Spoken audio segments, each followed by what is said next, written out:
Hi everyone. So today I chose a problem in our education system that I think needs to be focused on. So starting off, there are so many issues when it comes to our education systems, but it's important to understand what these issues are and how we can fix them and understanding how it's harmful to everyone involved. So the problem that I chose is bullying. Bullying is a big issue in school systems and there are so many issues, but this one has many short-term effects, long-term effects, and I would really like to educate you on all these effects and how it can be hurtful to everyone involved. So what is bullying? Bullying is the repetitive, intentional hurting of one person or group by another person or group where the relationship involves an imbalance of power. So that's the basic textbook definition, but I would like you to put that into perspective when it comes to children and young adults and realize that this is a harsh reality. Why do people bully? This is a really common asked question. People bully for many different reasons, some including their own insecurities, learned behavior, they were growing up taught this, validation, and a lot of times it's a call for help. Although this doesn't excuse the actions, it helps us understand how to prevent those going through it and bullying. The ages that are most impacted, well, starting off, I would like to say this can happen to any age at any moment in any life, but it's common seen in school-age kids, especially in middle school because things are changing. You want to have this social hierarchy and the different types of bullying. A lot of people may assume bullying is only one form, but this is definitely false. There are many different types, but the ones that we will be going over today include physical, verbal, and cyber. So let's take a deeper dive into these. Verbal bullying is extremely common in a day-to-day life. Everyone is guilty of this. Me, you, everyone is guilty of this at some point. And I'm sure we've all felt what it feels like to be bullied, especially verbally.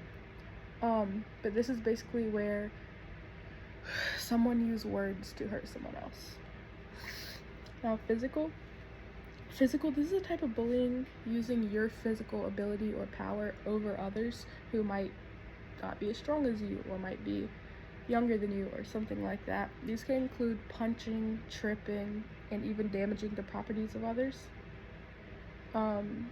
We also have cyberbullying. This happens all online. These can include like harmful messages, threats and rumors, and more, of course. But this can be harder to spot as an adult, so it's important to understand what this is and how to prevent it from happening. Next, we have the short-term effects of bullying.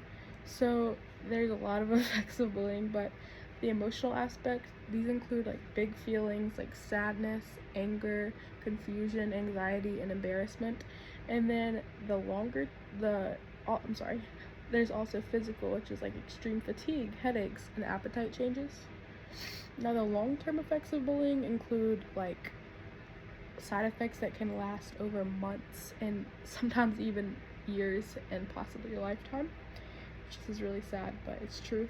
So these can affect like your trust issues, habits. This is usually when people get into smoking and drinking. So there's many harsh cases of bullying where people have been pushed to the limit and taken their lives. Next is school is supposed to be a safe place for everyone involved, the teachers, administrators, students, staff, everyone. So students should feel safe, accepted, and respected, and they should have a strong support system. School should be a place where students come to escape the negativity, not to learn the negativity. So let's learn what teachers can do to help. A teacher's job as an educator goes beyond the basic curriculum that they must teach. Teachers should be explaining the harm of bullying and enforcing love to their students. Teachers should be showing up with love and praise and creating like personalized relationships to each and every one of their students to hopefully prevent future cases of bullying. What can students do? As a student, we can support each other and be inclusive to everyone.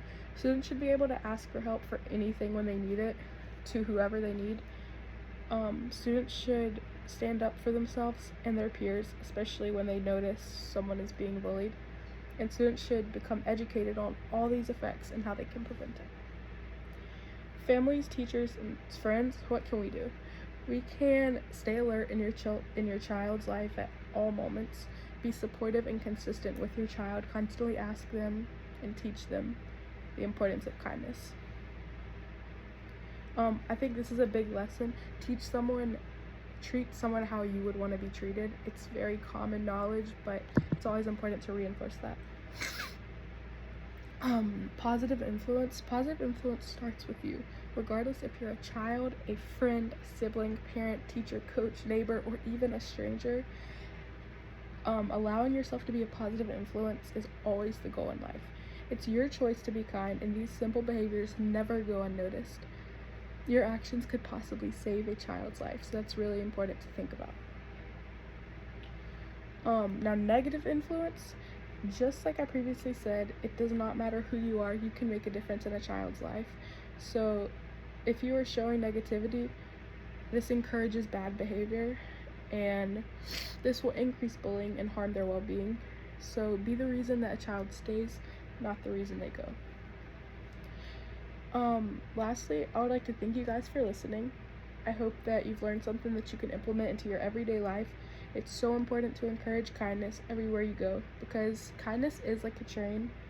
It carries others with it, but so is hatred. So whatever you express to the world is going to affect others. So let's make this world a positive place for the next generation. Thank you.